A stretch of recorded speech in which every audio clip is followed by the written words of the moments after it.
some noise for Orange Juice and a Blunt. Whoreson, the story of a ghetto pimp.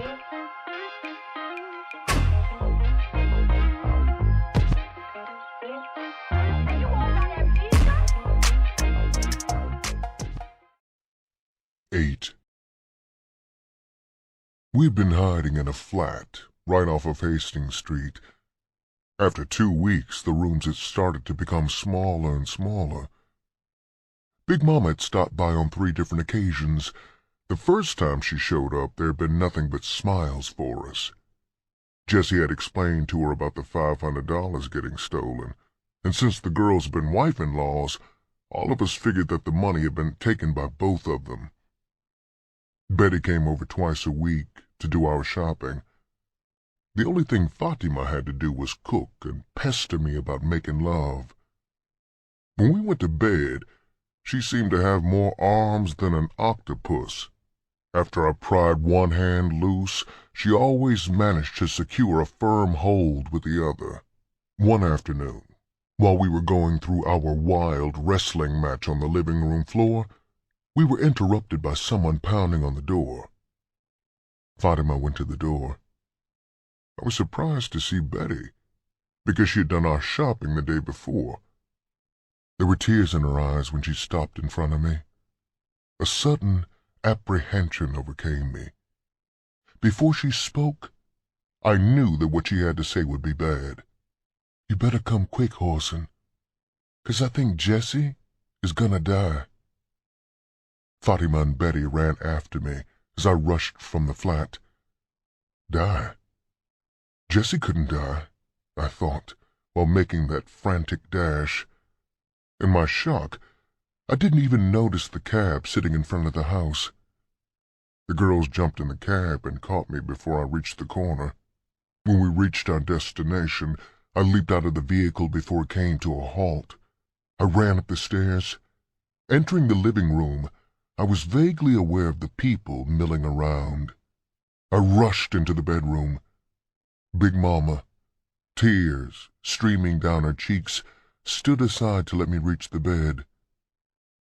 Jessie lay as though she was sleeping, except that the chill fingers of death had given her a tranquility that would never again be disturbed.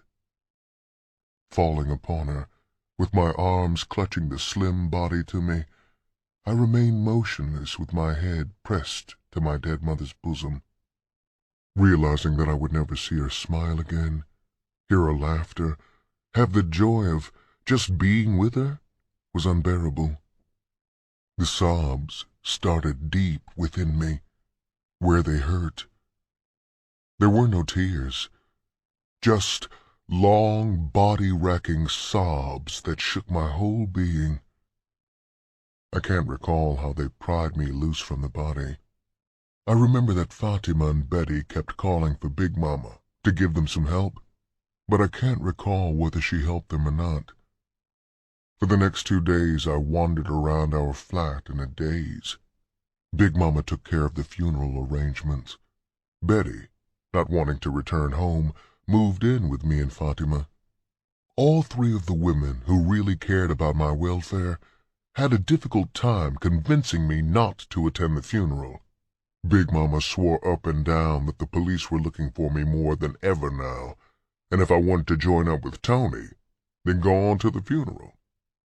I was still so set on going that Big Mama, as a last resort, hired a man to take me and my 2 ladies out of town. The same day that they buried Jessie, we were on the highway. I sat in the front seat next to the driver. It was a short trip. An hour and a half after leaving Detroit, we stopped in front of a hotel in Flint, Michigan.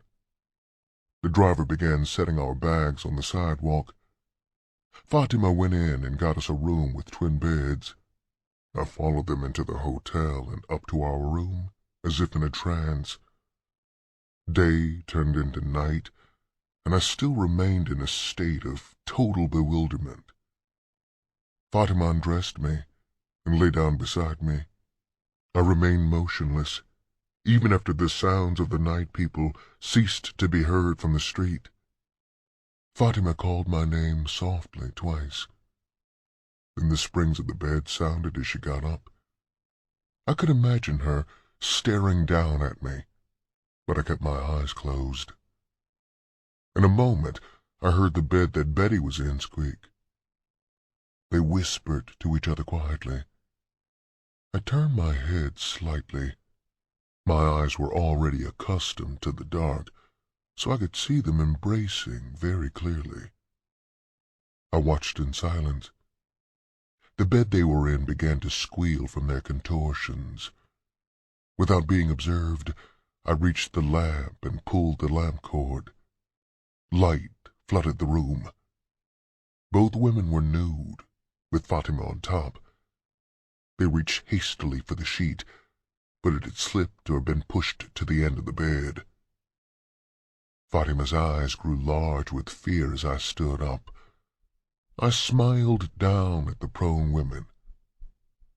"Don't let me disturb you, ladies," I said, then walked into the toilet. I removed my silk shorts and stepped under the shower. It was hard for me to accept the fact, but I realized that it wasn't the girls' fault they didn't feel the same grief that I had to endure. Jessie had been my mother, and mine alone. Then the tears began. I hadn't cried before, but now the tears flowed fiercely. With the door locked and the noise of the shower covering my sounds, I let loose all my pent-up torment. After quite a while, I stepped from the shower and stared in the mirror. I knew that Jessie would have been ashamed of me. Here I was, acting like a baby the first time pressure was put on me. Jessie had always thought she was raising a man. Now I was flipping over to a punk's role. This wouldn't do at all. Her words rang in my mind. First, be a man, Whoreson. Then be a pimp. Shoving the door open, I stepped into the bedroom. I felt that I was already a man, and pimping was my destiny. Leaving my shorts on the floor in the bathroom had been an oversight. Standing between the two beds, naked, made me regret this absent-mindedness. No man is at his best when he confronts two women in the nude. Fatima had climbed back in her own bed, so this eliminated most of my problem. I stared down at Betty, coldly. "So you want to fuck, huh, bitch?" I sneered. Reaching down, I ripped the sheet from her hands. She'd been clutching the sheet up around her neck, and now she put her hands unconsciously over her breasts for cover and lay there staring up at me in terror. I lay down on top of her and grabbed a handful of hair and kissed her ruthlessly. The more she tossed and turned and tried to get away, the more my passion was aroused. When I penetrated her, she screamed. I took her the way a stallion would take a mare. With ruthless strokes, I pushed myself deeper and deeper. She began to moan feverishly. Raising up on my elbows, I started to pile-drive my way to the promised land. Hearing a wild laugh behind me, I looked over my shoulder and saw Fatima trying to spread Betty's legs wider. Betty started to scream again at the top of her lungs. Fatima let go of her legs and clapped a hand over Betty's mouth. With her other hand, she grabbed a handful of hair. Releasing Betty's mouth, she bent down and hushed her cries of pain with savage kisses. When the pre-dawn light began to show through the window, I rolled over on top of Betty again. Her voice quivered. "No, not yet, please." "Shut up, bitch," Fatima snarled as she rolled over to enjoy herself. "You know goddamn well you like it." For an answer, Betty put one arm around Fatima's neck and pulled her down to kiss. With her other arm, she pulled me down towards her bare breasts. Later in the afternoon, I awoke to find both of the girls gone. A chill ran through me. This was a strange new terror, one that stays with any man who lives off the earnings of a woman. His very existence depends on the loyalty of that woman.